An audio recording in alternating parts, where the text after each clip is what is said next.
بسم اللہ الرحمن الرحیم۔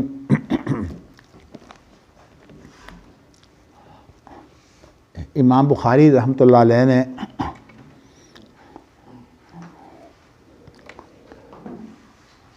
کتاب العلم کے اندر ایک عنوان یہ باندھا ہے کہ العلم قبل القول والعمل، یعنی کہنے سے اور عمل کرنے سے پہلے جو ہے وہ کسی چیز کو جاننا اور سمجھنا ہے۔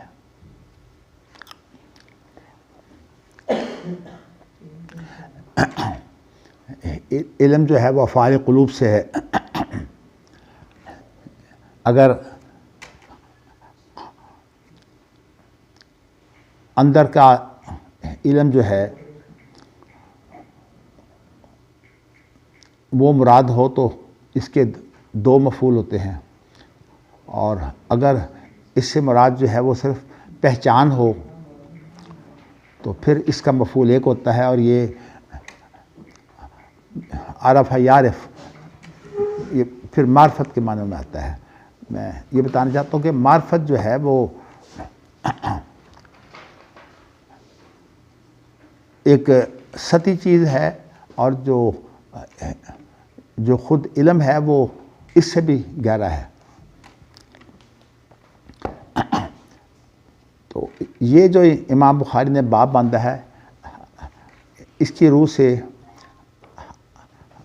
جو ہے وہ کتاب التوحید کے اندر ہم جو ہے وہ توحید کا جو علم ہے اس کی گفتگو جو ہے وہ کریں گے انشاءاللہ۔ تو امام بخاری رحمۃ اللہ علیہ نے کتاب التوحید کے بعد جو پہلا عنوان جو ہے وہ قائم کیا ہے وہ یہ ہے کہ باب ما جاء فی دعاء النبی صلی اللہ علیہ وسلم امتہ الی توحید اللہ تبارک و تعالی، یعنی نبی اکرم صلی اللہ علیہ وسلم نے جو اپنی امت کو جو دعوت دی ہے، دیکھو نا، ایک ہوتی ہے تبلیغ۔ تبلیغ کا معنی جو ہے کسی چیز کو آپ پھینک دیتے ہیں کسی کے سامنے، تبلیغ ہو گئی۔ لیکن دعوت جو ہے وہ توحید سے ذرا تبلیغ سے اوپر کی چیز ہے۔ وہ یہ ہوتی ہے کہ آپ بجائے اس کے کہ کسی چیز کو پھینکیں، آپ باقاعدہ ایک تدبیر کرتے ہیں کہ یہ جو ہے ایک میں نے اس کو ایک چیز کی دعوت دی ہے، اور میری دعوت کا بھی ایک مخصوص انداز ہے، اس کے اندر حکمت بھی ہے اور نصیحت بھی ہے، اور اس کے بعد پھر اس کو جو ہے وہ کسی مقصد کے لیے دعوت دی ہے۔ تبلیغ بسا اوقات مقصد کے بغیر بھی ہوتی ہے۔ تو اس لیے قرآن مجید نے جو ہے وہ نبی اکرم صلی اللہ علیہ وسلم کے بارے میں کہا ہے لا تجعلوا دعاء الرسول بینکم کدعاء بعضکم بعضا، کہ نبی اکرم صلی اللہ علیہ وسلم کی جو دعوت ہے وہ تمہاری عام دعوتوں کی طرح دعوت نہیں ہے، اس کے اندر ایک مقصد ہے، پھر اس کا ایک طریقہ کار ہے۔ امام بخاری نے بھی اسی سے جو ہے یہ چیز لے کر انہوں نے یہاں لفظ فی دعاء النبی مراد دعوت لی ہے۔ تو اسی لیے ہم یہ کہتے ہیں کہ اسلام کا کام جو ہے وہ دعوت کا ہے، اور قرآن مجید نے وَلْتَكُن مِّنكُمْ أُمَّةٌ يَدْعُونَ إِلَى الْخَيْرِ وَيَأْمُرُونَ بِالْمَعْرُوفِ وَيَنْهَوْنَ عَنِ الْمُنكَرِ۔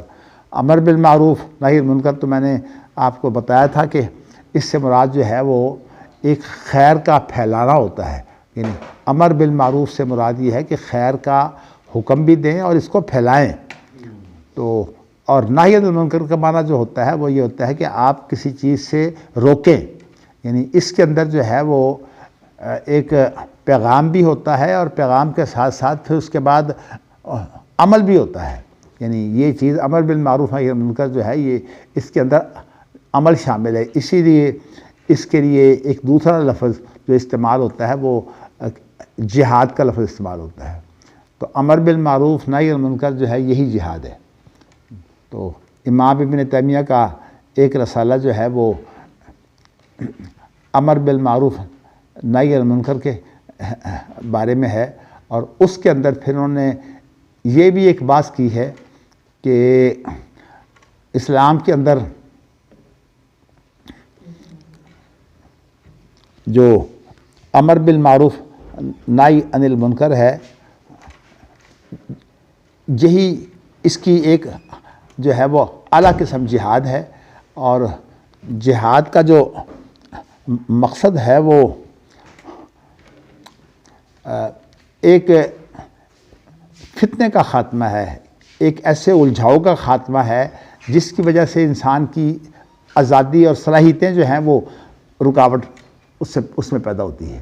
تو اس اعتبار سے جو جہاد کی ایک اعلیٰ شکل قتال ہے، تو قتال کی ضرورت اس وقت پیدا ہوتی ہے جب کہ انسان جو ہے وہ کسی چیز میں الجھ جائے اور انسانی صلاحیتوں کا جو ہے وہ بھرپور استعمال نہ کر سکے. تو اس لیے اس کے لیے شرط یہ ہے کہ وَقَاتِلُوهُمْ حَتَّىٰ لَا تَكُونَ فِتْنَةٌ. تو وہ کہتے ہیں کہ اصل میں کفر جو ہے جہاد کا اصل مقصد کفر کا خاتمہ نہیں ہے، بلکہ یہ جو قتال کا مقصد ہے، قتال کا مقصد جو ہے وہ فتنے کا خاتمہ ہے. اور اگر کفر موجود ہو اور فتنے کا خاتمہ ہو جائے تو قتال ختم ہو جاتا ہے. اور اس کی جو ہے وہ دو آیتیں خاص طور پر لا ينهاكم الله عن الذين لم يقاتلوكم في الدين ولم يخرجوكم من دياركم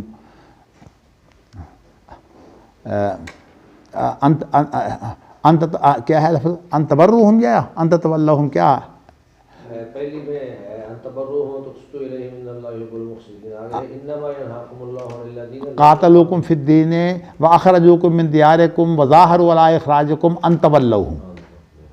یہ دو آیتیں ہیں. تو آپ دیکھیے کہ جو لوگ کسی کو نکالتے نہیں ہیں اور کسی کے ساتھ جو ہے وہ یعنی اس کے خلاف اس کی مدد نہیں کرتے، یعنی لا ينهاكم الله عن الذين لم يقاتلوكم في الدين ولم يخرجوكم من دياركم. نہ تو دین کے اندر تمہارے ساتھ وہ لڑائی کرتے ہیں اور نہ جو ہے وہ تمہیں گھروں سے نکالتے ہیں. تو ان کے بارے میں یہ بتایا ہے کہ ان کے ساتھ تمہارا معاملہ انصاف کا ہونا چاہیے. تو اس لیے امام ابن تیمیہ نے اس رسالے کے اندر یہ بتایا ہے کہ کفر کا خاتمہ جو ہے وہ اس کے اندر شدت نہیں آتی، کیونکہ قتال کے اندر ایک پہلو شدت کا ہے نا. تو جب قتال جو ہے وہ کلمہ اللہ تعالیٰ کا نام بلند کرنے کے لیے ہوتا ہے تو پھر وہ جہاد بن جاتا ہے. اگر قتال جو ہے وہ اللہ کا کلمہ بلند کرنے کے لیے نہ ہو، کسی کی خاندانی حمایت ہو، کسی کا ساتھ ہو، کیونکہ وہ اس حدیث میں ہے نا کہ بسا اوقات انسان جو ہے وہ لڑتا ہے، اور کوئی آدمی لڑتا ہے اپنے قبیلے کی حمایت کے لیے، کوئی آدمی لڑتا ہے اپنے آپ کو بہادر کہلانے کے لیے، کوئی آدمی جو ہے وہ لڑتا ہے اپنا امیتاً، یعنی ایک بس کسی کے ساتھ حمایت جو ہے وہ اس طرح ہو کہ وہ حق پر ہو یا باطل پر ہو. اس کو بولتے ہیں کہ اندھی تقلید کی صورت میں انسان لڑتا ہے. تو آپ نے فرمایا کہ وہ جہاد نہیں ہے. جہاد وہ ہے جس کا مقصد جو ہے وہ اللہ تعالیٰ کا کلمہ بلند کرنا ہو. تو اس میں میں یہ واضح کرنا چاہتا ہوں کہ اسلام کی بنیاد تشدد نہیں ہے، بلکہ اگر فتنہ پیدا نہ ہو، فتنہ تو پیدا ہوگا کسی اور کی طرف سے، اور وہ فتنے کی صورت یہ بنے گی کہ باقاعدہ جو ہے ہمارے لیے رکاوٹ بن جائے گی کہ ہم اپنی جو صلاحیتیں ہیں ان کو آزادانہ استعمال نہیں کر سکتے. تو اسی لیے جب جو ہے وہ انسان اپنی صلاحیتیں استعمال نہ کر سکے اور وہ مایوس ہو جائے کہ میری صلاحیتیں جو ہیں وہ بس، تو پھر اس پر ہجرت واجب ہے. تو نبی اکرم صلی اللہ علیہ وسلم کے وہ ساتھی جو کمزور تھے اور ان کو تکلیفیں دی جا رہی تھیں، ان کو تو آپ نے ہجرت کی اجازت دے دی، لیکن آپ نے خود ہجرت نہیں کی جب تک کہ آپ کی انتہائی صورت یہ بن گئی کہ وہ آپ کو جان سے مار ڈالنے کے لیے جو ہے انہوں نے سکیم بنا لی. اور آپ کو علم ہے کہ نبی اکرم صلی اللہ علیہ وسلم نے جس دن ہجرت کی ہے اس رات کا پروگرام یہ تھا کہ تمام قبائل میں سے ایک ایک آدمی انہوں نے لیا ہوا تھا، اور وہ اس لیے تاکہ بیک وقت جو ہے وہ سارے کے سارے قبائل کا نمائندہ اگر قتل کرے گا تو پھر جو ہے یہ جو بنو ہاشم میں کس سے یہ بدلہ لیں گے. تو یہ بھی آپ کو بتاؤں کہ نبی اکرم صلی اللہ علیہ وسلم کا جو ہے وہ ابو طالب کس طرح سرپرست تھا. اس نے جو ہے وہ آپ کو جو ہے وہ تمام تکلیفوں سے روکا ہوا تھا. اور اس کا یہ شعر کتنا پیارا شعر ہے. یعنی مطلب ہے کہ ظاہر ہے اس کا تو وہ بھتیجا تھا جس نے اس کو پالا تھا. یعنی ابو طالب نے نبی اکرم صلی اللہ علیہ وسلم کو پالا ہے. نبی اکرم صلی اللہ علیہ وسلم جو ہے وہ دادے کے بعد ابو طالب کے گھر میں پلے ہیں. اسی لیے ام ہانی جو ہے وہ ان کی صرف چچیری بہن نہیں تھی بلکہ ایک گھر کے افراد تھے. تو نبی اکرم صلی اللہ علیہ وسلم جب فتح مکہ کے موقع پر آئے ہیں تو آپ جو ہے وہ ام ہانی کے گھر پہنچے ہیں. وہاں جا کر آپ نے جو ہے وہ اشراق کی نماز پڑھی ہے اور 8 رکعتیں. اس روز آپ نے جو ہے وہ یہ بھی ممکن ہے کہ آپ اس روز جو ہے تہجد نہ پڑھ سکے ہوں، اس لیے کہ لڑائیوں کے اندر یہ چیزیں جو ہیں یہ بسا اوقات ممکن نہیں ہوتی. تو میں آپ کو یہ بتانا چاہتا ہوں کہ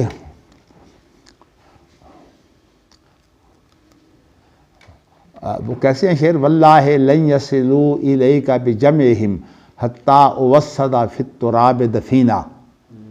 یعنی یہ مجھے اس کا لمبا قصیدہ ہے، اس کے اندر کا ایک مجھے شعر یہ یاد ہے، واللہ لن یصلوا الیک بجمعہم حتی اوسد فی التراب دفینا.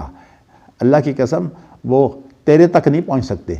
اپنی بڑی جمعیت، بہت بڑا اکٹھ ان کا ہو جائے، وہ اکٹھ کر کے بھی تیری طرف نہیں پہنچ سکتے، یہاں تک کہ میں جو ہے وہ مٹی میں دفن ہو جاؤں. اور بات بھی درست ہے کہ جب وہ بیچارے ان کا انتقال ہوا ہے شیب ابی طالب میں، دیکھیے شیب ابی طالب میں وہ مسلمان نہیں تھے لیکن شیب ابی طالب جو ہے وہ یعنی دشمنی یہ کی گئی ہے کہ کسی طرح یہ ابو طالب جو ہے یہ پیچھے ہٹ گئے. تو ابو طالب جو ہے وہ پیچھے ہٹتے نہیں تھے.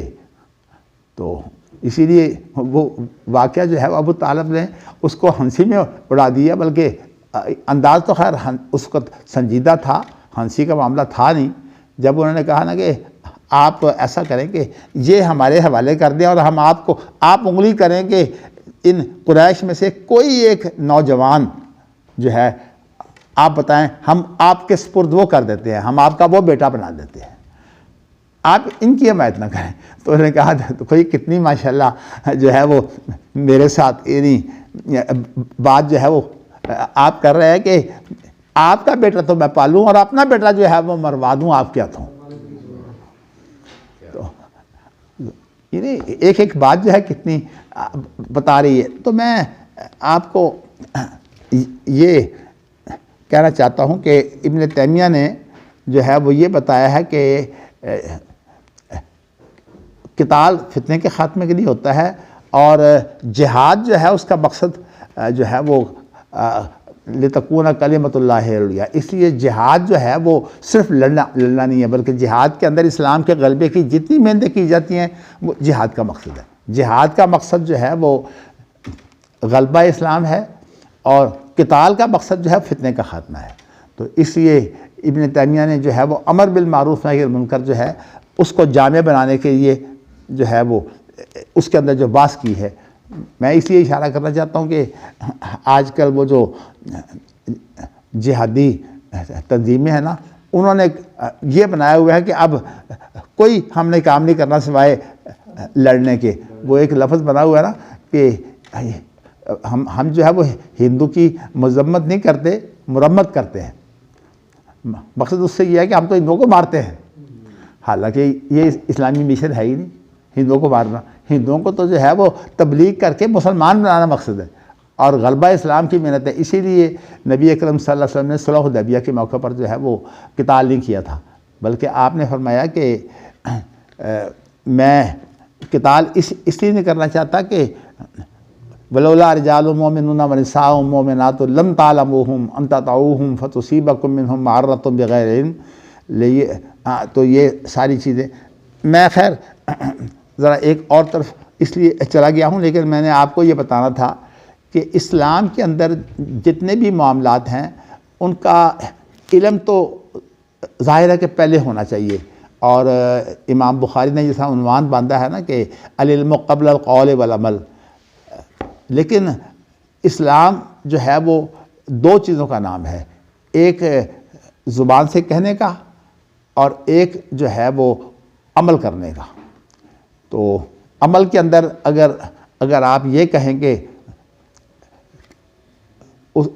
وہ نیت اور ارادہ بھی جو ہے وہ بھی عمل کا ایک حصہ ہے، اس کی ابتدائی شکل ہوتی ہے، تو اس اعتبار سے جو ہے وہ عمل قلبی بھی اور عمل جوارح دونوں اس میں داخل ہو جاتے ہیں۔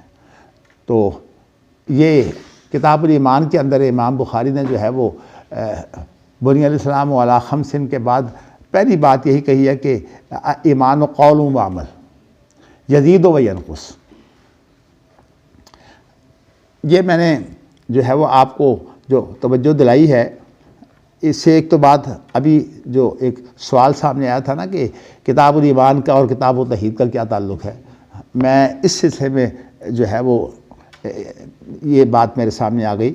اچھا، میں اب آپ کو بتانا ہی چاہتا ہوں کہ ہمارے ہاں ایک بہت بڑی غلطی یہ لگی ہے کہ توحید کا معنی صرف یہ بن گیا ہے کہ اس کے لیے تقریریں کرنی اور اس مسئلے کو ثابت کرنا کہ یہ جو ہے اللہ تعالیٰ کی وحدانیت۔ لیکن اس سے پہلے یہ سمجھنے کی ضرورت ہے کہ توحید ہے کیا۔ تو اس کے بارے میں ابھی میں نے جو بات جو ہے وہ ایمان کی بات کہی ہے نا، قول و عمل، تو اس کے بارے میں سب سے پہلی بات یہ ہے کہ توحید کے دو پہلو ہیں۔ ایک پہلو تو توحید کا یہ ہے کہ اس کی پہچان ہو جائے کہ اللہ تعالیٰ جو ہیں وہ تنہا ہیں، اپنی ذات کے اعتبار سے بھی اور اپنے تمام افعال کے اعتبار سے جو اللہ تعالیٰ جو ہے وہ تنہا ہے۔ تو اور دوسری بات جو ہے وہ یہ ہے کہ جب اللہ تنہا ہیں تو ہمارا جب کام شروع ہوتا ہے نیت اور ارادے کا، تو پھر وہ کیسے شروع ہوتا ہے کہ اللہ تعالیٰ کے بارے میں جب ہمارا علم یہ ہے کہ اللہ تنہا ہیں، تو پھر ہمارا کام یہ ہے کہ ہم جب ارادہ کریں تو صرف اللہ کا ارادہ کریں، اللہ کے علاوہ کسی اور کا ارادہ نہ کریں۔ اس چیز کو میں مزید کھولنے کے لیے آپ کو جو ہے وہ اپنی عربی زبان کے جو دو قسمیں ہم کرتے ہیں، ایک ہوتا ہے فعل اور ایک ہوتی ہے خبر اور ایک ہوتی ہے انشاء، جملہ خبریہ اور ایک ہوتا ہے جملہ انشائیہ۔ جملہ خبریہ تو ہوتا ہے کہ ہم کسی کو کسی بات کی خبر دیتے ہیں، گویا کہ علم میں اضافہ کرتے ہیں، اور انشائیہ جو ہے اس کے اندر خبر کی بجائے کوئی چیز جو ہے اس کا ارادہ کیا جاتا ہے کہ یہ کام ہم نے، مثلا آپ کہیں کھاؤ، یہ امر ہے، یہ انشائیہ ہے۔ یہ کام نہ کرو، یہ نہی ہے، یہ بھی انشائیہ ہے۔ حتیٰ کہ اگر آپ ایک لفظ جو ہے اس کے اندر صرف مفہوم کے اعتبار سے وہ دو قسمیں دونوں بن جاتی ہیں۔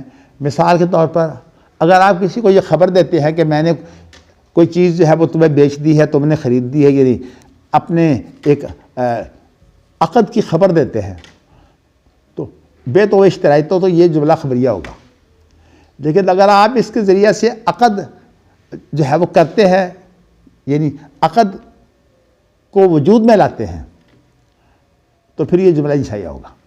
اس لیے بے تو اشترائی تو جو ہے وہ اگر ویسے دیکھیں جملہ خبریہ دیکھنے میں، لیکن اگر آپ یہ دیکھیں کہ اس کے ذریعے سے عقد ہو گیا ہے، یعنی مثال طور پر یہ میں اگر کہہ دیتا ہوں کہ یہ کتاب جو ہے میں آپ کو 1000 روپے میں کسی کو کہتا ہوں میں نے 1000 روپے میں یہ کتاب تمہیں دی، اس نے کہا میں نے لے لی، اس کو بولتے ہیں صفق۔ تو یہ جو ہے یہ عقد ہے۔ تو اس لیے توحید کے دو پہلو ہیں، ایک اس کا پہلو ہے علم کا اور ایک اس کا پہلو ہے عقد کا، انشاء کا۔ تو اس لیے پہلا جو پہلو ہے وہ تو یہ ہے کہ اللہ کے بارے میں ہمیں علم ہو کہ اللہ تعالیٰ جو ہے تنہا ہے۔ اس کے اندر میں سب سے بڑی مثال دیتا ہوں، شیطان اور ہم جو ہیں وہ برابر ہیں۔ شیطان کو اللہ کے بارے میں تنہا ہونے کا علم جو ہے وہ ہم سے بھی زیادہ ہے۔ گویا کہ یہ جو معرفت ہے نا، جس کو کہتے ہیں کہ معرفت جو ہے وہ کافروں کو بھی ہوتی ہے اللہ کے بارے میں، اور قرآن مجید میں جگہ جگہ جو ہے وہ اللہ کا ارشاد موجود ہے، وَلَئِن سَأَلْتَهُم مَّنْ خَلَقَ السَّمَاوَاتِ وَالْأَرْضَ وَسَخَّرَ الشَّمْسَ وَالْقَمَرَ لَيَقُولُنَّ اللَّهُ۔ اگر تو ان سے پوچھے کہ یہ آسمان زمین کا خالق کون ہے اور یہ تمام کائنات جو ہے یہ کس نے انسان کے تابع کی ہے، انسان کے لیے مسخر کر دی ہے، تو جواب ہی دیں گے کہ اللہ نے۔ اللہ کو ماننے کے باوجود مشرک کیسے ہیں؟ تو مشرک کا معنی یہ ہے کہ علم کے بعد جب تک انسان اس کا ارادہ نہ کرے اس وقت تک جو ہے وہ اس کا جو ہے نا وجود نہیں ہوتا۔ تو انشاء کا مقصد جو ہے وہ اصل میں کسی چیز کو وجود میں لانا ہے، اور خبر کا مقصد ہوتا ہے کسی کو کسی بات کی جو ہے وہ اطلاع دینی۔ تو اسی لیے بلاغت کے اندر جو ہے وہ یہ بات کی جاتی ہے کہ خبر کے دو مقاصد ہوتے ہیں، ایک مقصد ہوتا ہے کسی کو کسی بات کی اطلاع دینا، اور دوسرا یہ اس کا مقصد بھی ہوتا ہے کہ جس چیز کا تمہیں علم ہے مجھے بھی علم ہے۔ تو اس کے لیے یہ یعنی میں نے آپ کو یہ بات اس لیے بتائی ہے کہ اگر آپ ان دو کا الگ الگ تجزیہ نہیں کریں گے تو الجھ جائیں گے، اور ہم جو ہے وہ کام جو ہے وہ اس پر اکتفا کر لیں گے جو کافروں کو حاصل ہے۔ آپ کو پتہ ہے کافروں کا تو سب سے بڑا امام کون ہے؟ انما یدعو حزبہ لیکونوا من اصحاب السعیر، شیطان ہے نا۔ اس نے جو ہے وہ اپنے ساتھ بہت بڑی جماعت کو جو ہے وہ لے کے جانا ہے جہنم میں، اور اس کے اپنا گمان اس نے پورا بھی کر لیا، وَلَقَدْ صَدَّقَ عَلَيْهِمْ إِبْلِيسُ ظَنَّهُ۔ تو کہنے کا مقصد یہ ہے کہ یہ جو توحید کی پہلی قسم ہے نا، صرف علم یا معرفت، یہ تمہید ہوتی ہے توحید انشائی کی۔ توحید انشائی کی جو ہے وہ تمہید ہوتی ہے توحید خبری، لیکن یہ اس کا مقصد نہیں ہوتا۔ مقصد جو ہوتا ہے وہ کیا ہوتا ہے کہ خبر کے بعد پھر اس کے ساتھ وہ معاملہ کرنا ہے جو تمہارے علم کے مطابق ہے۔ تو اسی لیے ابن قیم نے جو ہے وہ اس کے اندر کتاب التوحید کی جو کتاب التوحید تو خیر بہت بعد میں لکھی ہے محمد بن عبد الوہاب نے، لیکن اس کے اندر جو ہے وہ جو کتاب التوحید کی شرح ہے اس کے اندر ابن قیم کے حوالے سے یہ بات کی گئی ہے کہ توحید کی دو قسمیں ہیں۔ ایک توحید ہے خبری علمی، اور یہ تو ہے اس کو جاننا، اس کو سمجھنا، اور ایک ہے توحید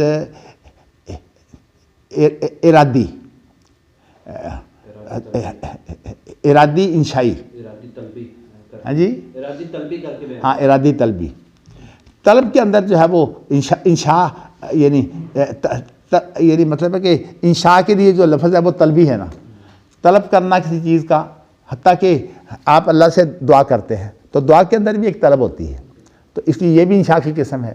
اسی طرح جب ہم جو ہے وہ کسی کے ساتھ کوئی معاملہ کر لیتے ہیں، طے کر لیتے ہیں، تو اس کے اندر بھی طلب پائی جاتی ہے۔ تو کہنے کا مقصد یہ ہے کہ انشاء کی ساری صورتیں جو ہیں وہ طلبی ہیں۔ تو انہوں نے ابن قیم نے یہ وضاحت کی ہے کہ ایک توحید جو ہے وہ ہوتی ہے صرف ہمیں علم ہو جائے اللہ کے بارے میں، اور ایک ہوتی ہے کہ ہم اس کے بارے میں ایک طلب ہمارے اندر پیدا ہو کہ ہم اس طلب کے مطابق جو ہے وہ اللہ سے پھر جو ہے وہ معاملہ کرتے ہیں، اور اسی لیے اس میں سب سے جو اعلیٰ چیز ہے وہ دعا ہے۔ امام بخاری جو ہے وہ اگلے ایک باب میں جو ہے یہ اس کو لائیں گے، قُلْ مَا يَعْبَأُ بِكُمْ رَبِّي لَوْلَا دُعَاؤُكُمْ۔ یہ آیت جو ہے یہ بڑی، ویسے اس پہ غور کریں تو خوفناک آیت ہے کہ اگر تم دعا نہ کرو پھر اللہ کو تمہاری کوئی پرواہ نہیں ہے۔ تو اس لیے دعا جو ہے یہ مغز ہے اصل میں عبادت کا۔ تو اس کے اندر اگر عبادت کے اندر جو ہے وہ ہمارے اندر جو ہے وہ طلب ہی نہ ہو تو وہ ہماری نماز بھی نہیں ہوتی. اس لیے جن لوگوں نے نماز کو یہ بنا دیا نا کہ نیت کے بغیر کھڑے ہوئے سیدھے، کبھی آپ دیکھیں نا بچوں بیچاروں کو پتہ نہیں ہوتا تو وہ کیسی نماز پڑھتے ہیں، 1 منٹ کے اندر جو ہے وہ 4 رکعتیں پڑھ لیتے ہیں. تو وہ کیا ہوتا ہے، ان کے سامنے کوئی مقصد نہیں ہوتا. لیکن جو بڑا آدمی ہے اس کے سامنے تو مقصد ہوتا ہے. اور اگر آپ نے نماز پڑھی اور آپ کے سامنے مقصد بھی نہیں تھا تو آپ یہ سمجھ لیں کہ یہ وہ نماز ہے جو منہ پر ماری جاتی ہے. تو اس لیے ویسے بھی نماز جو ہے وہ جتنی زیادہ طلب ہوگی اس کے مطابق نماز کے درجے. اسی لیے نبی اکرم صلی اللہ علیہ وسلم کا ایک ارشاد ہے جو آپ نے فرمایا کہ جو نماز پڑھنے والا ہے اس کے بارے میں پھر آپ نے جو ہے مراحل بتائے ہیں. آپ نے بتایا کہ ایک آدمی جو ہے اس کو نماز جب پڑھتا ہے تو اس نماز کا جو ہے اس کو 9واں حصہ ملتا ہے، کسی کو 8واں حصہ ملتا ہے، کسی کو 7واں ملتا ہے، کسی کو 6واں ملتا ہے، کسی کو 5واں ملتا ہے، کسی کو جو ہے وہ 4تھا ملتا ہے، کسی کو 3را ملتا ہے، کسی کو جو ہے وہ آدھا ملتا ہے، اور کسی کو جو ہے وہ پورے کا پورا ملتا ہے. تو یہ سارے درجے جو ہے یہ اصل میں طلب کے مطابق ہیں کہ جتنی جتنی طلب ہوگی اتنی اتنی نماز اعلیٰ ہوگی. اور اسی لیے نماز کی جو اعلیٰ شکل ہے جس کے اندر خشوع پایا جاتا ہے اس کے بعد انسان جنت الفردوس جو ہے وہ یعنی قرآن مجید نے یہی بیان کیا ہے قد افلح المؤمنون الذین هم فی صلاتهم خاشعون. اور اس کے بعد ان آیات کے اندر مومنوں کی صفات ذکر کر کے آخر میں کیا کہا ہے اولئک الذین یرثون الفردوس، یہ وہ لوگ ہیں جو فردوس کے وارث ہوں گے. تو میں نے جو ہے وہ یہ بات جو آپ کو بتائی ہے کہ ہمارے دعوت کے اندر یہ ایک بڑا نقص پیدا ہوا کہ توحید سے مراد جو ہے وہ صرف علم لے لیا گیا، اور جو ہے وہ اس کو بلکہ انہوں نے بیان کرنے کے لیے علم کی جو اعلیٰ شکل ہے یقین کہا کہ اس سے مراد یقین ہے. تو اسی لیے یہ جو نظریہ ہے یہ جامعہ کا نظریہ ہے، یعنی جامعہ کا نظریہ ہے کہ علم سے مراد یقین ہوتا ہے. لیکن جو سلفی ہیں یعنی امام بخاری تو خود سلف میں شامل ہیں، تو سلف کا جو موقف ہے وہ یہ نہیں ہے. وہ کہتے ہیں کہ علم جو ہے وہ تمہید ہے اور علم اصل مقصد نہیں ہے، بلکہ اصل مقصد جو ہے وہ کیا ہے کہ ہمارے اندر وہ طلب پیدا ہو. تو اس لیے ابن قیم نے جو ہے وہ توحید کی 2 قسمیں کر دی ہیں، ایک علمی خبری اور ایک طلبی انشائی طلبی ارادی. تو اس کے اندر لفظ ارادہ کو اس لیے لے آئے ہیں کہ طلب کے ساتھ جو ہے وہ ارادہ جو ہے یہ سب سے یعنی قریب ترین شکل ہے عمل کی، کیونکہ ارادے کے بعد انسان کا پہلا کام ہوتا ہے نیت، اور نیت جو ہے یہ عمل کی ایک تمہید ہے. تو اس اعتبار سے جو ہے وہ نبی اکرم صلی اللہ علیہ وسلم نے جب یہ کہا تھا نا کہ ہجرت ختم ہو گئی تو آپ نے ایک لفظ ساتھ یہ بولا تھا کہ ولیکن جہاد و نیت، جہاد اور نیت جو ہے یہ دونوں باقی ہیں. تو کہنے کا مقصد یہ ہے کہ یہ جو نیت ہے نا یہ بہت اہم چیز ہے.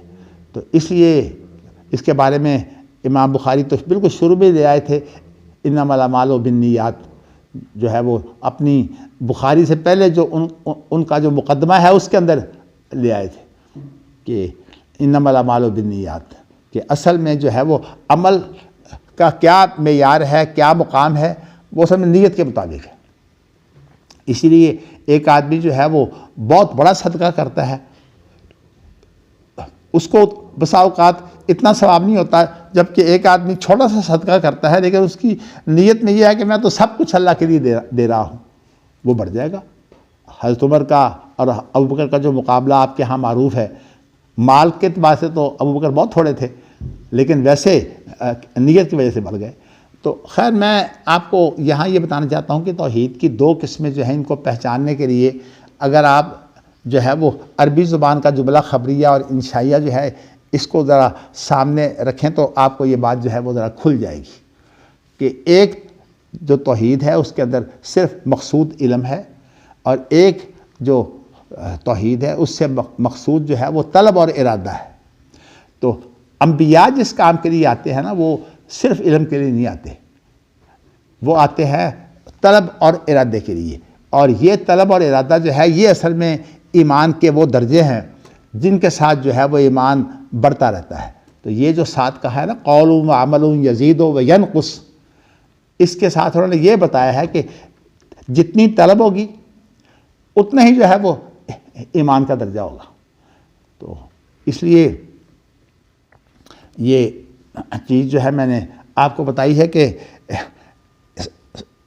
سلف کے ہاں توحید جو ہے وہ صرف کسی چیز کو جاننے کا نام نہیں ہے، لیکن تصوف نے جو بگاڑ پیدا کی ہے وہ یہ پیدا کی ہے کہ تصوف کا جو مقصد ہے نا وہ اصل میں معرفت ہے، یعنی وہ کہتے ہیں کہ یہ عبادتیں بوتیں جو ہیں یہ مقصد ہے ہی نہیں، مقصد اصل میں اللہ کی پہچان ہے۔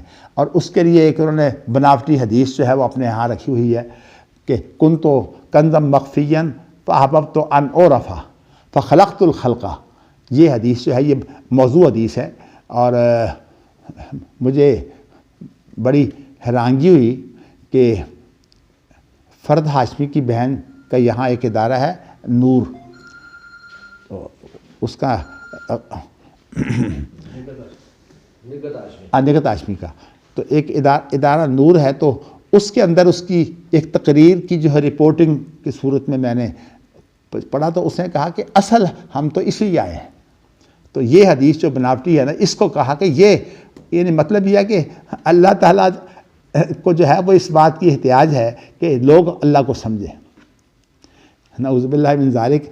اصل میں یہ مقصد ہی نہیں ہے، مقصد تو ہمارے اندر یہ ہے کہ ہمارے اندر وہ طلب پیدا ہو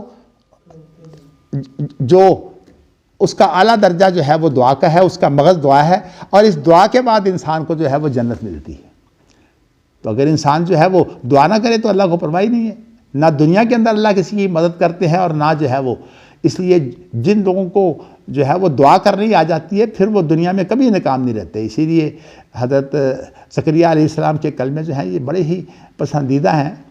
ویسے تو دیکھیے قرآن مجید تو ہے سارے کا سارا ہی اعلیٰ ہے، لیکن کتنے یہ کلمے ہیں اگر اس کے اندر ذکر الرحمت رب کا عبدہ زکریا اذ نادى ربہ نداء خفیہ قال رب انی وہن العظم منی واشتعل الراس شیبا ولم اکن بدعائک رب شقیہ، یہ جو ولم اکن بدعائک رب شقیہ یہ عام لوگ اس پہ غور نہیں کرتے۔ اس کا معنی یہ ہے کہ میں نے آج تک جب بھی اللہ تجھے پکارا ہے میں کبھی نامراد ہوا ہی نہیں۔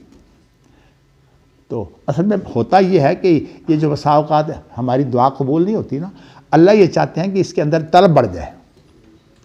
اور اس مفہوم میں دیکھیں تو یہ بات سمجھ میں آتی ہے دعا مخلق آتا جی بس آپ ذرا مجھے بیان کر دیں ورنہ موضوع کہیں اور نہ چلا جائے۔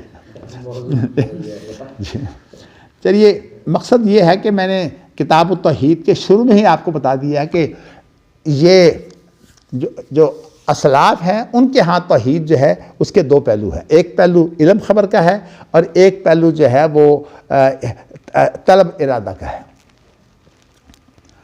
بلکہ میں اسی آپ کو بتاتا ہوں کہ اللہ تعالیٰ جب کسی کو کچھ سمجھ دیتے ہیں، ایک میرے استاد تھے مدینہ یونیورسٹی میں، تو وہ ہمیں توحید پڑھایا کرتے تھے۔ تو میں نے ابن قیم کی یہ جو باتیں پڑھیں تو میں نے ان کے سامنے پھر اس کو بیان کیا۔ میں نے کہا جی بات یہ ہے کہ علم جو ہے یہ توحید جو ہے اس ایک قسم ہے، اور اس کے بعد اس کا ارادہ جو ہے وہ دوسری قسم ہے۔ تو اس کے لیے خاص طور پر ابن تیمیہ وغیرہ نے جو انداز اختیار کیا اس کے لیے انہوں نے توحید کے دو الگ الگ نام رکھ دیے ہیں، ایک توحید ربوبیت، وہ توحید علمی کا نام رکھ دیا توحید ربوبیت، اور ایک نام رکھ دیا ہے توحید قلبی ارادی، اس کا نام رکھ دیا ہے توحید الوہیت۔ ویسے یہ اصطلاح جو ہے یہ ابن تیمیہ وغیرہ کی اصطلاح ہے، اس سے پہلے یہ اصطلاح اس طرح نہیں تھی، لیکن تعبیر یہی تھی۔ اب امام بخاری کو آپ دیکھیں گے تو تعبیر وہی ہے، لیکن یہ جو یہ اصطلاحات بن گئی ہیں توحید ربوبیت اور توحید الوہیت، یہ اصطلاحات ہیں۔ تو اس لیے جو سعودی عرب کے غیر علماء ہیں پھر وہ بتاتے ہیں کہ یہ اصل میں اصطلاحات بعد کی ہیں، تو اس لیے یہ اصطلاحات کل نہیں ہیں۔ تو اس لیے توحید کو جو ہے وہ حقیقت میں سمجھنے کے لیے آپ امام بخاری سے سمجھیے. تو میں نے آپ کو کیا بتایا ہے کہ یہ بتایا ہے کہ جب تک ہمارے اندر جو ہے وہ علم کے بعد طلب پیدا نہیں ہوتی تو اس وقت تک جو ہے وہ ہماری توحید جو ہے مکمل نہیں ہوتی. تو یہ توحید جو ہے وہ عقیدہ طحاویہ کے اندر جس چیز کو انہوں نے بہت زیادہ جو ہے وہ اہمیت دے کر اجاگر کیا ہے، چونکہ وہ تو ابن تیمیہ کے بعد کے ہے نا، اس لیے انہوں نے جو ہے وہ اس طرح کو استعمال کیا ہے، ربوبیت کو اور الوہیت کو. تو اب آپ یہ سمجھ لیجئے کہ جب بات صرف علم کی ہوگی تو پھر اس کو توحید ربوبیت ہوگی. یعنی اب میں نے اس اصطلاح کے مطابق آپ سے بات کی ہے. اسماء و صفات جو ہے نا، ان کے اندر جو ہے وہ اگر آپ صرف اللہ کے نام اور اللہ کے اوصاف جاننا چاہتے ہیں تو پھر تو یہ توحید ربوبیت کا حصہ ہوں گے. لیکن جب آپ توحید ربوبیت کے اندر اسماء و صفات کو شامل کریں گے اور پھر اس کا ارادہ کریں گے اور طلب جو ہے طلب ہوگی، ارادہ ہوگا، تو پھر یہ جو ہے توحید الوہیت بن جائے گی. اصل جو مقصود کیا ہے کہ توحید علمی جو ہے اس کی اگرچہ اسماء و صفات بھی اسی کا حصہ ہے، لیکن اسماء و صفات کی جب آپ کو پہچان ہو جائے گی تو اس کے بعد پھر آپ اس کا ارادہ کریں تو پھر یہ توحید جو ہے وہ ارادی بن جائے گی، توحید الوہیت بن جائے گی. تو میں نے آپ کو ویسے ہی بتا دیا کہ یہ اصطلاحات جو ہیں یہ بات کی ہیں، لیکن ان مقصود اصل میں یہ ہے ابن تیمیہ وغیرہ کا کہ وہ اصل میں سلف کی تعبیر کر رہے ہیں. یعنی ابن تیمیہ کا اگر کوئی مقام ہے تو وہ یہ ہے کہ اصل میں انہوں نے سلف کی تعبیر جو ہے وہ بہت شاندار کرنے کی کوشش کی ہے. تو اسی طرح کوئی ایک آدمی جو ہے وہ اچھی تعبیر کر لیتا ہے، اس کا مقام بن جاتا ہے. مولانا مودودی کے اندر یہی خوبی ہے کہ انہوں نے جو ہمارے دینی علوم تھے نا، جو خانقاہی جو ہے وہ حلقوں میں ہی موجود تھے، مولانا مودودی نے اس کو جو ہے وہ جدید دنیا کو سامنے رکھ کر ان کو پیش کیا ہے. یہی وجہ ہے کہ جب وہ ایک چیز پیش کرتے ہیں تو ایسے معلوم ہوتا ہے جیسے پتہ نہیں. حقیقت یہ ہے کہ جب میں نے مولانا مودودی کو پہلی دفعہ پڑھنا شروع کیا، میں مدینہ یونیورسٹی میں جا کے اصل میں مولانا مودودی کو میں نے پڑھا، تو مجھے یوں معلوم ہو کہ یہ اس طرح مولانا مودودی کی گفتگو ہوتی ہے کہ ایک بات جیسے کہ جہاز ہوتا ہے نا، شروع میں وہ زمین پر ہوتا ہے، پھر اس کے بعد آہستہ آہستہ تیز ہوتے ہوتے ہوتے پھر وہ چڑھ جاتا ہے. یوں معلوم ہوا جیسے مولانا مودودی یوں چڑھتے ہیں، اور یہ وہ اصل میں قوت ہے جو ہے وہ بیان کی. اور اس بیان کی قوت سے جو ہے مولانا مودودی نے جو کام لیا ہے، اس لیے بہت بڑے لیڈر بن گئے. باقی رہ گیا ان کی جو ہے وہ علم و فضل کی بات، اس معاملے میں جو ہے وہ ہم بات کر سکتے ہیں. مولانا مودودی جو ہے ان سے آپ ہزار اختلاف کریں، اور خود مولانا مودودی نے یہ بات کہی ہے کہ جب جو ہے وہ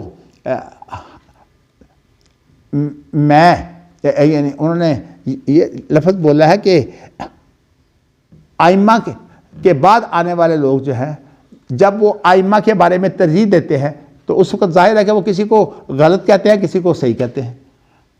تو اگر وہ صحیح اور غلط کہہ سکتے ہیں تو میں کیوں نہیں کہہ سکتا کسی کو غلط اور صحیح؟ بات اس سے ٹھیک ہے.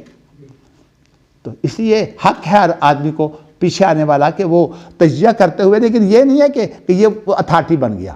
جس طرح وہ کسی کو صحیح اور غلط کہہ سکتا ہے، آپ اس کی بات کو بھی صحیح اور غلط کہہ سکتے ہیں دلائل کے ساتھ. اصل چیز جو ہے وہ دلائل ہے. تو آج میں نے آپ کو جو ہے وہ توحید کی دو قسموں کے بارے میں جو ہے وہ بتایا ہے، اور پھر میں نے تھوڑی سی اس کی سیٹنگ کی ہے کتاب الایمان کے ساتھ. یعنی کتاب الایمان میں ہے قول و عمل. تو میں نے آپ کو یہ بتایا ہے کہ یہ جو نظریہ ہے نا جی، اسی لیے میں نے مولانا مودودی کا جو مضمون رسول نمبر میں شائع کیا تھا، اور یہ رسول نمبر میں نے 1973 میں نکالا تھا. تو مولانا مودودی نے اسپیشل اپنا مضمون ایک مرتب کروا کر نعیم صدیقی صاحب سے مجھے دیا تھا. تو اس کے دو حصے تھے، ایک مضمون جو ہے پہلے حصے میں ہے، ایک مضمون ان کا دوسرے حصے میں ہے.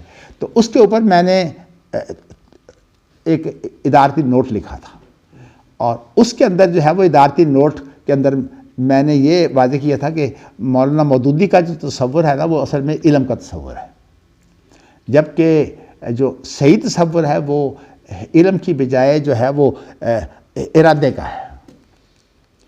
تو اس لیے ایسا ممکن ہے کہ ایک بہت بڑا عالم ہو لیکن اس کے اندر جو ہے وہ ایمان نہ ہو، وہ جیسے کہ شیطان ہے، بہت بڑا عالم ہے لیکن ایمان سے خالی. اسی طرح جو ہے وہ یعنی میں یہ بتانا چاہتا ہوں کہ ایمان کے اندر جو ہے وہ طلب پائی جاتی ہے. تو اس لیے ایمان جو ہے اس کے بارے میں جب یہ بخاری پڑھائی جاتی ہے تو ابتدا میں ہم نے تو خیر بڑے علماء سے پڑھا ہے، مجھے نہیں پتا کہ آج کل کیا صورتحال ہے، لیکن ہمیں وہ سب سے پہلے انہوں نے جو بات بتائی وہ جو ہے وہ یہی بتائی تھی کہ ایمان جو ہے یہ ایک کیفیت کا نام ہے. یہ بات ہمارے سامنے جو ہے وہ مجھے یاد ہے والد صاحب کی باتیں بھی، اور پھر اس کے بعد اپنے تایا مرحوم محدث روپڑی کی باتیں بھی. تو وہ یہ بات کیا کرتے تھے کہ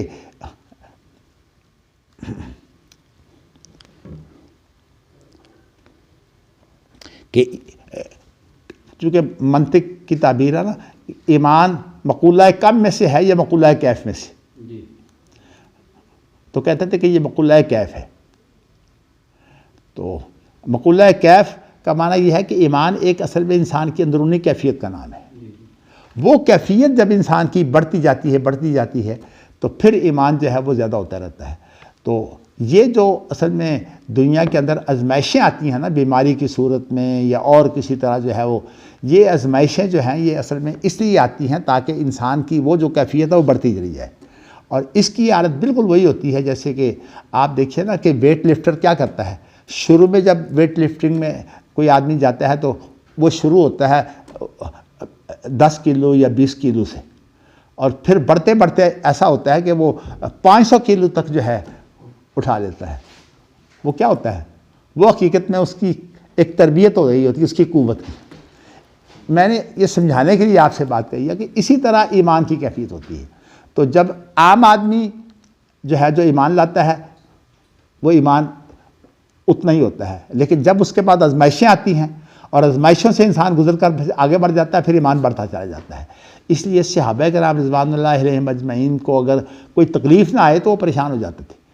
اور اس لیے کہ نبی اکرم صلی اللہ علیہ وسلم کا ایک ارشاد ہے کہ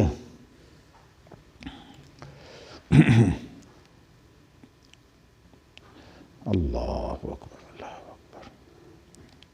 من یرد اللہ بہ خیرا یصب منہ، من یرد اللہ بہ خیرا یصب منہ.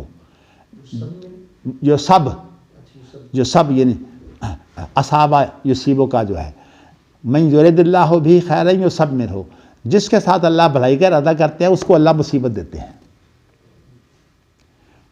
یعنی وہ مصیبت پہنچایا جاتا ہے. مقصد کیا ہے کہ یہ جو دکھ ہوتے ہیں نا ان کو کبھی بھی جو ہے وہ ہلکا نہ سمجھیں، بلکہ نبی اکرم صلی اللہ علیہ وسلم نے حضرت عائشہ رضی اللہ تعالیٰ عنہا سے یہ بات بتائی کہ عائشہ جب مجھے بخار ہوتا ہے تو وہ عام لوگوں کی طرح کا بخار نہیں ہوتا، میرا بخار ان سے بہت زیادہ جو ہے وہ زیادہ تکلیف دہ ہوتا ہے. اس لیے کہ نبی اکرم صلی اللہ علیہ وسلم کا جو ایمان کا درجہ تھا نا، وہ آپ یوں سمجھیے کہ ایک مثال سے میں بات سمجھا کہ اگر 500 کلو ایک شخص جو ہے وہ وزن اٹھانے والا ہے، اس سے آپ کہیں کہ بھی تم یہ 100 کلو اٹھا لو، 100 کلو تو اس کے لیے کوئی چیز ہی نہیں ہے. اس کی تربیت اس طرح نہیں ہوگی. اس کی تربیت یہ ہے کہ شروع سے بڑھتے بڑھتے، چونکہ یہ اللہ کا شکر ہے کہ ہمیں سخت ورزشیں جو ہیں وہ والد صاحب نے کروائی تھی، تو ہم جب ورزش شروع کرتے تھے تو پہلے دن ہم 50 سے شروع کرتے تھے، یعنی ہم بیٹھک نکالتے 50 بیٹھک، یہ ہماری پہلے دن کی ورزش ہوتی.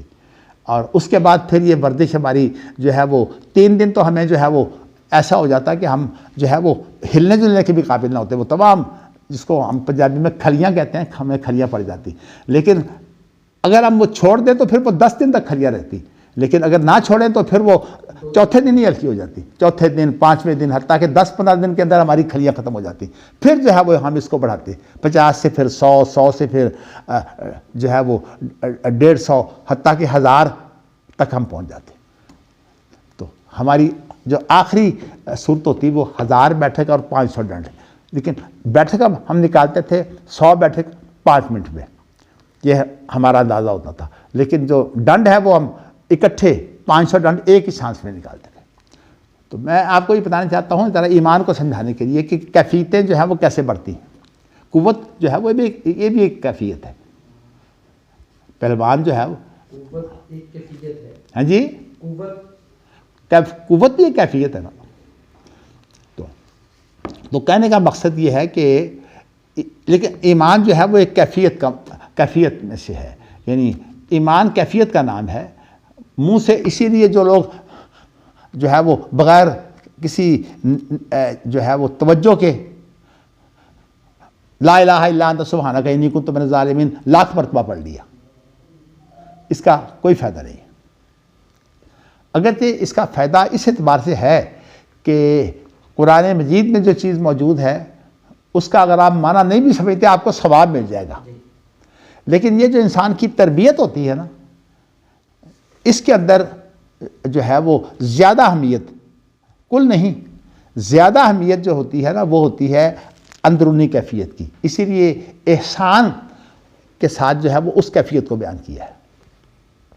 ایک کیفیت تو یہ ہے انسان کی اعلیٰ ترین شکل ہے، وہ یہ ہے کہ ان تعبد اللہ کانک تراہ، یعنی اللہ کے سامنے یوں ہو گیا جیسے اللہ کو دیکھ رہے ہیں.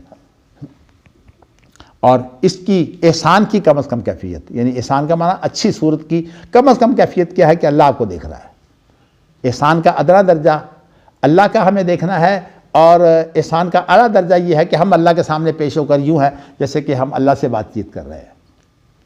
تو ایسے بھی لوگ ہوتے ہیں جن کی کیفیت یہ بن جاتی ہے اللہ سے بات چیت کی بات. یہ اندرونی چیزیں ہیں، اللہ تعالیٰ توفیق دے.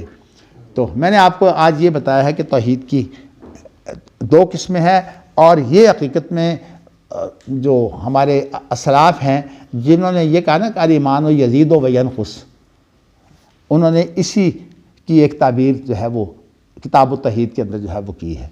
تو یہاں اب امام بخاری نے جو چیز پہلی بیان کی ہے وہ یہ بیان کی ہے کہ دعا. اچھا، یہاں امت جو ہے وہ سے مراد تمام انسان ہے، کیونکہ نبی اکرم صلی اللہ علیہ وسلم کی جو دعوت ہے نا، امت دعوت وہ تو تمام انسان ہے، بلکہ جنات بھی ہیں اس کے اندر، چونکہ آپ نبی الثقلین ہیں نا. تو اس لیے امت دعوت میں تو سارے شامل ہیں. اور ایک ہوتی ہے امت اجابت، وہ صرف وہ لوگ ہیں جو مسلمان ہو گئے. تو امت اجابت میں جو ہے وہ لوگ شامل ہوتے ہیں. ویسے ہی آپ کو بتاؤں کہ اللہ تعالیٰ کی یہ ہمارے ساتھ بہت بڑی فضل کی بات ہے کہ اللہ تعالیٰ جو ہے وہ جہنم سے ان لوگوں کو بھی نکال دیں جنہوں نے منہ سے لا الہ الا اللہ پڑھا ہو. لیکن اس سے اعلیٰ درجہ جو ہے وہ یہ ہے کہ جن کے دل میں رائے برابر ایمان ہو، یعنی یہ اس سے بھی جو ہے وہ ادنا شکل ہے. اسی لیے نبی اکرم صلی اللہ علیہ وسلم تو صرف اس کو نکالیں گے نا جس نے لا الہ الا اللہ پڑھا ہو. لیکن اللہ تعالیٰ جب اس کے بعد اپنا قبضہ داخل کریں گے، یعنی اپنی مٹھی داخل کریں گے، اس کے اندر وہ تمام لوگ آ جائیں گے جن کے دل کے اندر رائے برابر ایمان بھی ہے.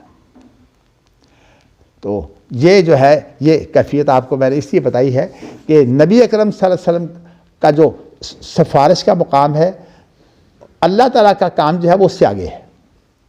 تو اسی لیے یہ لفظ بھی آتے ہیں، مفہوم مجھے اس وقت یاد ہے کہ وہ میرے لیے ہے.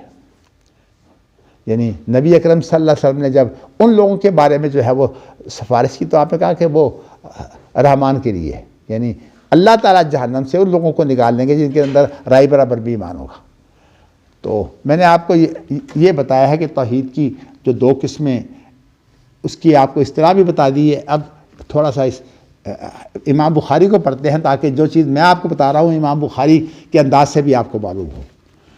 باب ما جاء فی دعاء النبی امتہ. دیکھیے یہ دعا سے بڑا دعوت ہے. سب سے پہلی دعوت کیا ہے؟ توحید کی طرف. اچھا، اس کے بعد حدیث پہلی جو ہے اس کے اندر تو صرف اتنا بیان کیا کہ معاذ بن جبل کو جو ہے یمن کے اندر جو ایک امیر بنا کر بھیجا تھا، حاکم بنا کر بھیجا تھا. پھر اگلی حدیث کے اندر جو ہے وہ تدریج بتائی ہے کہ دعوت کے اندر تدریج ہے. اور میں نے یہ کل آپ کو یہ بتایا تھا کہ ایک ہوتی ہے شریعت کی تکمیل اور ایک ہوتی ہے شریعت کی دعوت. دعوت کے اندر تدریج ہے، تکمیل جو ہے وہ اب اس کے اندر تدریج نہیں آ سکتی ہے. اگر کوئی شخص یہ کہے نا کہ نبی اکرم صلی اللہ علیہ وسلم نے شروع میں تو شراب حرام نہیں کی، صرف مذمت کی ہے، تو ہم بھی شروع میں یہی کریں گے؟ نہیں، نبی اکرم صلی اللہ علیہ وسلم نے جب دین کو کامل کر دیا تو اب اس کو دوبارہ ناقص بنانے کا کسی کو اختیار نہیں ہے۔ دین کامل ہے، اور دین کامل جو ہے ہم جو ہے وہ اس کے مکلف ہیں، لیکن مکلف ہونے کے ساتھ ساتھ جس نے ہماری تربیت کرنی ہے، یعنی منہاج کے اندر جو ہے وہ تدریج ہے۔ اور تدریج وہ کیا ہے کہ سب سے پہلے جو وہ ہمیں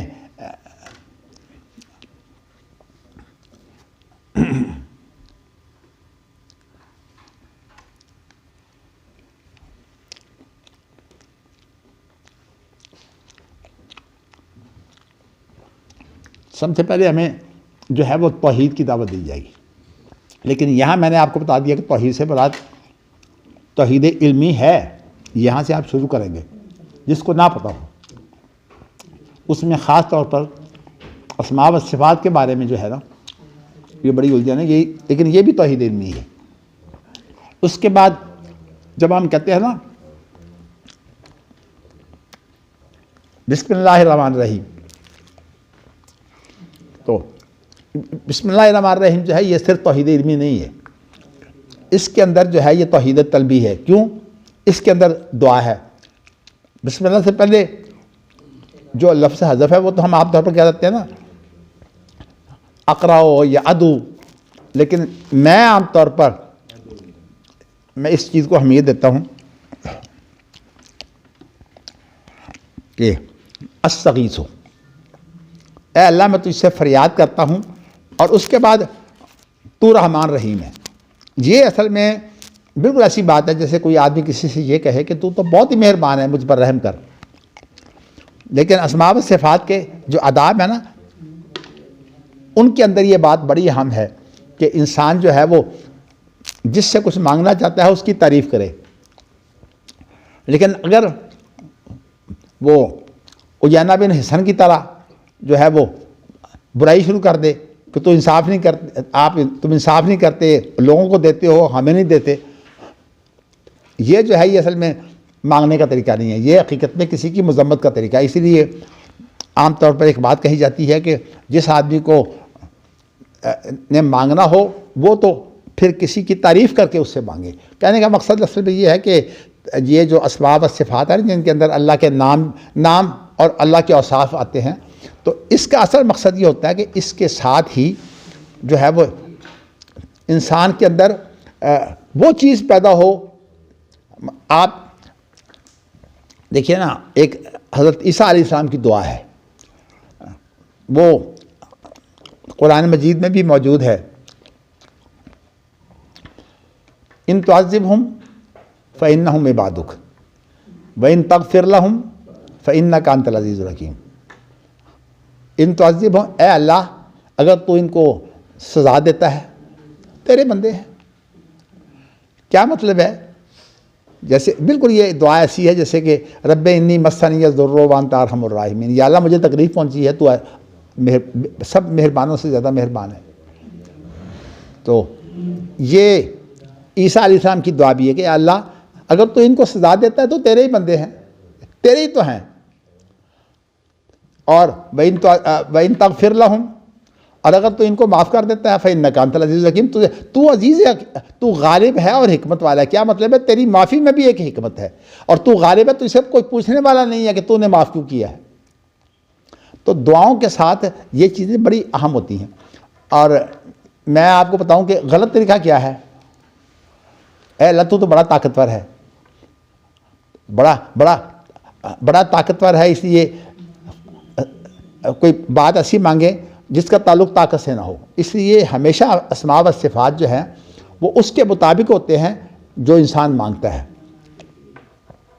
چند روز پہلے میں بخاری کی ایک اردو شرح جو ہے وہ دیکھ رہا تھا، تو اس کے اندر جو ہے وہ اس نے اس بات کی بڑی تردید کی کہ کوئی انسان جو ہے وہ اسماء و صفات جو اللہ کے ثابت ہے ان کے علاوہ جو ہے وہ کوئی اور لفظ نہ بولے۔ میں نے جو ہے وہ مجھے فوراً ابن تیمیہ کی بات یاد آ گئی۔ ابن تیمیہ نے جو ہے وہ بڑی اچھی بات کی ہے اس حدیث کے بارے میں. ایک جو ہے وہ دعا ہے، اور یہ دعا جو ہے اس کے بارے میں یہ کہا جاتا ہے کہ مصیبت کے اندر سب سے اعلیٰ دعا یہ ہے، اور وہ دعا یہ ہے کہ اللہم انی عبدک وابن عبدک وابن امتک ناصیتی بیدک ماضٍ فی حکمک عدل فی قضاؤک اسألک بکل اسم ھو لک سمیت بہ نفسک او انزلتہ فی کتابک او علمتہ احدا من خلقک او استأثرت بہ فی علم الغیب عندک ان تجعل القرآن العظیم ربیع قلبی و نور صدری و جلاء حزنی و ذہاب ہمی. بعض روایات میں ذہاب ہمی و غمی ہے، لیکن چونکہ پہلے جو جلاء حزنی آ گیا نا، تو اس لیے بعض جو ہے وہ یہاں تک ذہاب ہمی. اب یہ جو دعا ہے اس کے اندر ابن تیمیہ نے اس دعا کے ذریعے سے ثابت کیا کہ اللہ کے 99 نام تو وہ ہے جو ثابت ہیں سنت سے، لیکن وہ کہتے ہیں اللہ کے اس کے علاوہ بھی بہت نام ہیں، بلکہ کچھ ایسے نام بھی ہیں جو ایک انسان لیتا ہے اپنی خاص اپنی حالت میں، اور وہ نام جو ہیں وہ قرآن حدیث سے ثابت نہیں ہوتے، لیکن مفہوم اس کا ثابت ہوتا ہے. اب دیکھیں نا یہاں ذرا الفاظ دیکھیے، اللہم انی اسألک بکل اسم ھو لک سمیت بہ نفسک. ایک تو وہ ہے جو اللہ تعالیٰ نے نام دیا ہے، او انزلتہ فی کتابک، یہ اللہ نے اپنی کتاب کے اندر اتار دیا ہے. یہ بھی سارے وہ نام آ گئے جو کتاب اللہ میں ہیں، یعنی اس میں قرآن حدیث کے اندر جتنے بھی نام آ گئے ہیں وہ سارے آ گئے. ذرا آپ پڑھتے جائیے تاکہ میں ترجمہ میرے لیے آسان ہو جائے. ہاں جی پڑھیے جی مفتی اپنا قاری صاحب. وہ لفظ یاد نہیں ہے. چلیے میں پڑھتا ہوں، لیکن سب میں پڑھتا ہوں پھر میں بھول جاتا ہوں ترجمہ کرنا. چلیے سمیت بہ نفسک او انزلتہ فی کتابک او علمتہ احدا من خلقک. اس پر توجہ کیجیے. اس سے مراد کہیں نبی نام، ہاں جی اس سے مراد نبی نام، نبی نہیں ہے. احدن جو ہے یہ نکرہ ہے. وہ تو ٹھیک ہے. جی نکرہ یہاں عام ہے، بالکل نہیں. دیکھیے جو آدمی عبادت کرتا ہے نا، اس کی کیفیت کے اندر بہت سی چیزیں ایسی آ جاتی ہیں کہ انسان کے منہ سے کوئی بات نکل جاتی ہے، اور وہ کیفیت جو ہے یہ انسان اگر اللہ کے پیار میں وہ کیفیت ہو تو اللہ کو وہ بری نہیں لگتی. آپ کو پتہ ہے کہ وہ آدمی اللہ کے وہ حدیثیں جو ہے معروف ہیں جن کے اندر انسان جو ہے وہ یعنی اللہ کو جو ہے وہ جب انسان اپنے گناہوں کی بخشش مانگتا ہے تو اللہ کو کتنی خوشی ہوتی ہے. اس کے بارے میں ایک لفظ ہے کہ ایک آدمی جس کو جو ہے وہ لمبی بات ہو جائے گی لیکن آپ کو پتہ ہی حدیثیں بڑی مشہور ہیں. اس کے اندر یہ ہے کہ سواری کسی کی گم گئی اور وہ سواری سامان سمیت گم گئی اور وہ جنگل میں جا رہا ہے تو اس نے سمجھا کہ اب میں تو مرا، میرے پاس تو کچھ بھی نہیں ہے. اور اس کو پھر جب تھوڑی سی اونگ آتی ہے تو سواری سامنے کھڑی ہوتی ہے تو وہ کیا کہتا ہے؟ وہ کہتا ہے اے اللہ تو میرا بندہ، یعنی میں تیرا رب، تو یعنی اس کے اندر لفظ یہ ہے، وہ لفظ الٹے کہتا ہے. اور میں تیرا رب ہوں. یعنی اس کے اندر یہ ہے کہ تو میرا بندہ ہے، میں تیرا رب ہوں. تو اب چونکہ اصل میں اس کو ہوش نہیں ہے، ہاں جی، اپنی خوشی نہیں. وہ اس حالت میں جو ہے وہ یہ کلمے کہہ رہا ہے. اللہ کو اس کلمے سے بھی خوشی ہوتی ہے. اب یہ کیفیت ہے ایک، لیکن یہ کیفیت اس وقت معاف ہوتی ہے جب کہ انسان جو ہے وہ ہوش و حواس میں نہ ہو. اگر ہوش و حواس میں ہوگا پھر غلط کلمہ جو ہے وہ اس پر پکڑ ہوتی ہے. تو میں یہ آپ کو بتانا چاہتا ہوں کہ یہ جو ہے نا کہ او علمتہ احدا من خلقک. اچھا پھر اب استأثرت بہ فی علم الغیب عندک. اس کا معنی یہ ہے کہ اللہ کے بہت سے نام ایسے ہیں جو اللہ نے ہمیں بتائے ہی نہیں. جو غیر میں اور یہ جو حدیث ہے نا کہ اللہ تعالیٰ کی جو ہے وہ 100 رحمتیں ہیں، اللہ نے 100 رحمتیں پیدا کی ہیں، اور ان میں سے ایک رحمت جو ہے وہ اللہ کی دنیا میں ہے، دنیا میں جی. اور 99 رحمتیں جو ہیں وہ میدان محشر میں ہوں گی. یہ حدیث جو ہے یہ مشکل الحادیث میں سے ہے، اس لیے اس کا مفہوم جو ہے وہ جو میں نے آپ کو بتایا ہے یہ اس کا خلاصہ ہے کہ یہ اصل میں اس لیے کہ سوال اس بعد لوگ کہتے ہیں کہ اس سے مراد یہ ہے کہ اللہ تعالیٰ کی 100 رحمتیں ہیں، ایک رحمت جو اللہ نے مخلوق کے لیے رکھی ہے، باقی 99 جو ہے وہ اپنے لیے. لیکن یہاں ایک بات کلمہ بڑا اہم ہے, وہ یہ ہے کہ بخاری کے الفاظ یہ ہے کہ اللہ نے 100 رحمتیں پیدا کی ہیں. تو رحمت جو ہے وہ اللہ تعالیٰ کا وصف ہے یا اللہ کی مخلوق ہے؟ تو یہاں مخلوق رحمت مراد ہے. تو اسی لیے جو لوگ اس کو سمجھتے ہیں انہوں نے کہا یہاں مراد اصل میں یہ اللہ کی رحمت کا تجزیہ اگر آپ کر دیں گے تو اس کی تو رحمت کی ایک حد ہو گئی, اور اللہ کی رحمت کی تو حد ہی کوئی نہیں ہے. وہ کیسے الفاظ ہیں سورۃ کاف کے آخر میں, لو کان البحر مدادا لکلمات ربی لنفذ البحر قبل ان تنفذ کلمات ربی ولو جئنا بمثلہ مددا. اللہ تعالیٰ کی تو تعریفوں کی کوئی انتہائی نہیں ہے. تو اس لیے اگر کسی انسان کے دل میں کوئی بات آ جائے اور وہ کوئی بات کہہ دے, اور اس سے بڑھ کر اب استاثرت بہ فی علم الغیب عندک, ایسی بھی چیزیں ہیں جو علم غیب کی صورت میں اللہ کے پاس ہی ہیں, ہمیں نہیں بتائیں, کسی نبی کو نہیں اللہ نے بتائی. تو اس سے امام ابن تیمیہ نے یہ ثابت کیا کہ اللہ تعالیٰ کی اللہ کے نام جو ہیں وہ محدود نہیں ہیں. اور میں نے آپ کو تو یہ حدیث جو بتائی ہے نا کہ یہ بھی جو ہے وہ میں نے جب تحقیق کی تھی, چونکہ میرا مزاج ہے کہ اللہ کا میں نے جب بھی مجھے کوئی چیز پیش آتی ہے میں اس کی تحقیق کرتا ہوں. یہ تو میں نہیں کہتا میں تمام چیزوں کی تحقیق کر چکا ہوں, لیکن تحقیق کے بعد پھر اس کا خلاصہ اس کے اندر جو ہے وہ جو میں نے تحقیق کی وہ یہ ہے کہ اللہ کی دنیا کے اندر رحمت بہت تھوڑی ہے, لیکن میدان معاشر میں جو رحمت اللہ کی بہت زیادہ ہوگی. دوسرے حدیث میں تو ہے کہ اللہ سب سے زیادہ غصہ ہی قیامت کے دن ہوگا. نہیں, غصے کے بعد رحمت غالب آئے گی اللہ کی. ان رحمتی وسعت. اسی آپ کو پتہ ہے یہ آیت جو ہے یہ آیت اتری ہے تو شیطان کہنے لگا کہ مجھے بھی اللہ معاف کر دیں گے. جب اللہ کی رحمت ہوگی تو ابلیس کو امید ہو جائے گی کہ مجھے اللہ معاف کر دیں گے. ہاں, لیکن یہ بات ہوگی نہیں. وہ ایمان شرط ہے. ہاں, تو میں آپ کو بتا رہی چاہتا ہوں کہ اسی لیے قرآن کی جو آیت ہے نا ان رحمتی وسعت کل شیء, اچھا اس کے بعد پھر اگلا حصہ جو ہے وہ اس کی وضاحت کے لیے ہے, فَسَأَكْتُبُهَا لِلَّذِينَ يَتَّقُونَ. ورنہ ان رحمتی وسعت کل شیء کے اندر تو ہر چیز آ جاتی ہے, لیکن اس کے بعد اللہ نے کہا کہ نہیں, صورت حال یہ ہے کہ میدان معاشر میں اللہ کی رحمت ہوگی, لیکن وہ کن کے لیے ہوگی؟ گناہ گاروں کے لیے, معاف کرنے کے لیے. تو جس کا بھی اللہ نے آسان حساب لیا اور جس سے یہ نہیں پوچھا کہ تم نے یہ کام کیوں کیا ہے, وہ تو وہی ہے کہ وہ فَسَنُ يَسِّرُهُ لِلْيُسْرَىٰ. وہ کیسے لفظ ہیں صورت جو ہے نا اذا السماء انشقت, ذرا پڑھیے نا, وَأَذِنَتْ لِرَبِّهَا وَحُقَّتْ. آگے إِنَّكَ كَادِحٌ إِلَىٰ رَبِّكَ كَدْحًا فَمُلَاقِيهِ.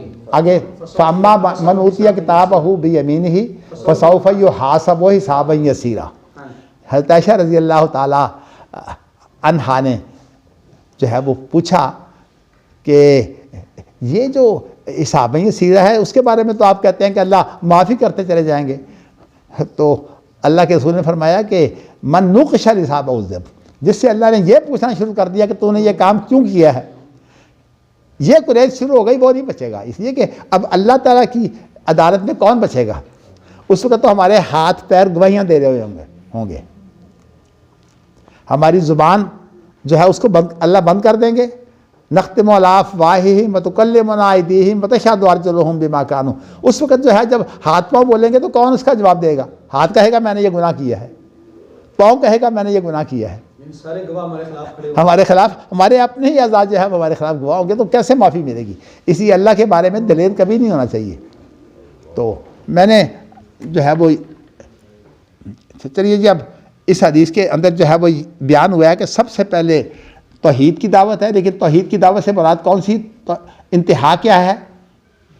کہ انسان کے اندر جو ہے وہ طلب اور ارادہ جو ہے وہ توحید جو ہے اگر اس کا انسان حامل ہو تو پھر توحید الوہیت ابن تیمیہ کی اصطلاح کے مطابق.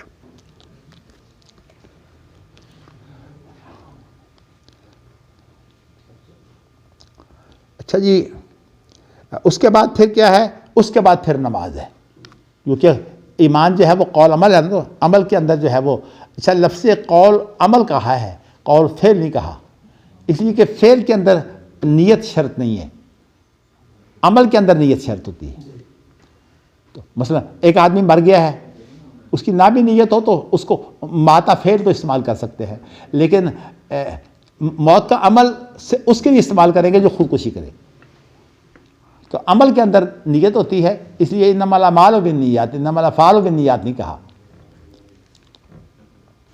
اس کے بعد پھر کہا ہے کہ نماز کے بعد پھر زکوٰۃ ہے، زکوٰۃ کے بعد پھر اور چیزیں ہیں۔ چلیے جی، آج اتنا ہی رہنے دیتے ہیں۔